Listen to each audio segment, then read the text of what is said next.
सभी भक्तों को श्री शिवाय नमस्तुभ्याम। हर हर महादेव। 23 मई चतुर्थी के दिन कार्य सिद्धता के लिए, संतान प्राप्ति के लिए, विशेष मनोकामना के लिए या एग्ज़ाम में पास होने के लिए दुर्वा से कीजिए इन उपायों को। निश्चित रूप से आप जिस मनोकामना से ये जिस कार्य के लिए उपाय करेंगे, आपकी वो मनोकामना पूर्ण होगी। तो सबसे पहले एक जानकारी कि 3 प्रकार की दुर्वा होती है। एक होती है सिंगल वट की दुर्वा, एक होती है डबल वट की दुर्वा और एक होती है सफ़ेद दुर्वा। जो सफ़ेद दुर्वा होती है वो नदी, कुएं, तालाबों के पास में पाई जाती है। तो जो सबसे पहला उपाय है वो उपाय है 21 दुर्वा वाला उपाय। यदि आपकी कोई विशेष मनोकामना है तो आपको 21 दुर्वा लेनी है और 21 दुर्वा लेकर उनका एक वट बनाना है। इस प्रकार से वट बनाना है और ये जो वट आप बनाएंगे इसमें आपको मूली का धागा नहीं बांधना है, केवल दुर्वा से ही आपको ये वट बनाना है। ये वट बनाने के बाद में जो गणेश जी का टूटा हुआ दांत होता है, राइट हैंड साइड पर जो गणेश जी का टूटा हुआ दांत है, उस दांत के पास में आपको ये दुर्वा समर्पित कर देनी है आपकी मनोकामना बोलते हुए। चतुर्थी के दिन जो मनोकामना है 21 दुर्वा वाले इस उपाय से आपकी वो मनोकामना पूर्ण हो जाएगी। अब चलते हैं दूसरे उपाय की तरफ। तो जो दूसरा उपाय है वो है कार्य सिद्धता के लिए। कार्य सिद्धता के लिए आपको 7 दुर्वा लेनी होगी और 7 दुर्वा का वट बनाकर चतुर्थी के दिन जो गणेश जी का टूटा हुआ दांत है उस दांत के पास में समर्पित कर दीजिए कार्य सिद्धता के लिए।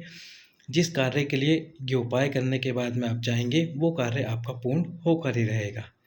यदि आपका विवाह नहीं हो रहा है तो विवाह के लिए भी आपको 7 दुर्वा लेनी है और 7 दुर्वा का एक वट बनाना है। एक वट बनाने के बाद में चतुर्थी के दिन चंद्रमा पर से आपको इस दुर्वा को 7 बार घुमा लेना है। 7 बार घुमाते समय आपको नाम लेना है बालचंद्र गणेश का।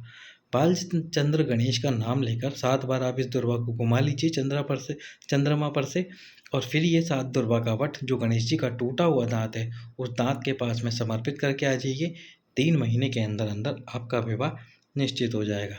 यदि आप किसी एग्ज़ाम में बैठ रहे हैं तो एग्ज़ाम में जाने से पहले 5 दुर्वा का एक वट बनाकर 5 दुर्वा का एक वट बनाइए और वो 5 दुर्वा का वट बनाकर गणेश जी के टूटे हुए दांत वाले स्थान पर समर्पित करके आ जाइए। यदि आपने पढ़ाई की है तो निश्चित रूप से ही आपका वह एग्ज़ाम भी क्लियर होगा। अब हम आपको बताते हैं पाइल्स और बवासीर के लिए। यदि आपने ऑपरेशन भी करा लिया, फिर से आपको ये तकलीफ़ हो रही है तो आपको क्या करना होगा, 11 दुर्वा लेनी होगी। और 11 दुर्वा कौन सी लेनी है? सफ़ेद वाली। सफ़ेद दुर्वा जो कुएं के पास में पाई जाती है वो सफ़ेद दुर्वा लेनी है आपको 11। और 11 सफ़ेद दुर्वा का वट बनाना है इसी प्रकार। और जो शिवलिंग में गणेश जी का स्थान होता है, ये जो गणेश जी का स्थान है, इस गणेश जी वाले स्थान पर आपको समर्पित कर देनी है वो दुर्वा बालचंद्र गणेश का नाम लेकर। बालचंद्र गणेश का नाम लेकर चतुर्थी के दिन ये दुर्वा समर्पित कीजिए और समर्पित करने के बाद में इन दुर्वा को उठाकर वापस ले आइए। थोड़ा सा दही और थोड़ी सी मिश्री लेकर इन 11 दुर्वाओं को दही और मिश्री के साथ में पीस लीजिए। धीरे धीरे उस मिश्रण को खा जाइए। उसके बाद में आपको इस तकलीफ़ से ज़्यादा सामना नहीं करना पड़ेगा, ये तकलीफ़ समाप्त हो जाएगी। यदि आप ये वाला उपाय नहीं कर पाते हो, दुर्वा आपको सफ़ेद नहीं मिल पाती है, तो फिर एक इससे भी सरल उपाय को कीजिए।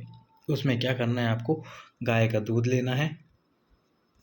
यदि गाय का दूध ना मिले तो जो आपके पास में दूध हो उस दूध को ले लीजिए, पर दूध आपको लेना है कच्चा।